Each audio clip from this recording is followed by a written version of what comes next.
Yeah man.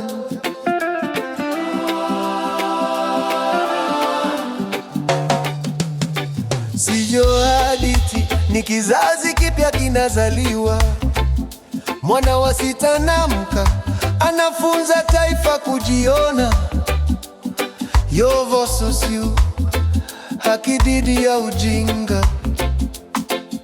Alizaliwa katika vumbi la mitaa, lakini akakulia kwenye vitabu na taa. Kasongo aliondoka, lakini roho ilijaa. Matiang'i wa sita anainuka kwa nguvu ya Jah. Anasema elimu ni upanga wa amani. Tumia kalamu, si risasi mkononi. Anaita vijana kila kona ya mtaa, tambua nguvu yako, amka sai hata. Matiang'i wa sita, mtoto wa mwanga. Amebeba sauti zilizopotea jangwani. Matiang'i wa sita, baraka ya kesho.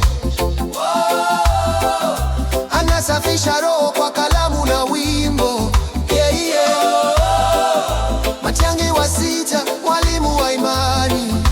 Anavunja ukuta kwa nuru ya Jah. Yeah. Anafundisha kwa mabadiliko, si vita, ni kujua kujenga ndani kabla ya nje. Anasema usiogope serikali ya hofu, kuwa serikali ya akili yako mwenyewe. Watu wanamsikia kwenye radio za mitaani, mabango imani yanaangaza mangani. Anaimba kwa lugha ya watu wa duniani.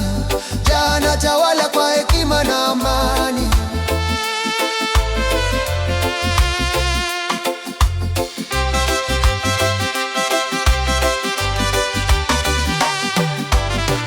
Sauti hii si ya kisiasa pekee, ni mapinduzi ya mawazo ndani ya mioyo yetu.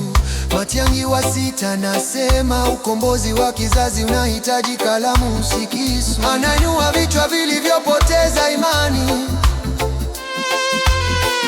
Anasema jua halikufa, ulimficha tu.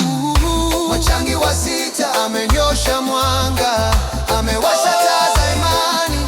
Anaita vijana, jifunze kujenga. Kasongo amepita, Kasongo amepita. Matiang'i wa sita, roho ya uhuru. Anatembea na Jah katika dunia ya giza. Yeah, yeah. Sauti ya uhuru haipotei msituni, inarudi kila mara kizazi kipya kinapoamka. Matiang'i wa sita ni ishara kwamba mwanafunzi anaweza kuwa mwalimu.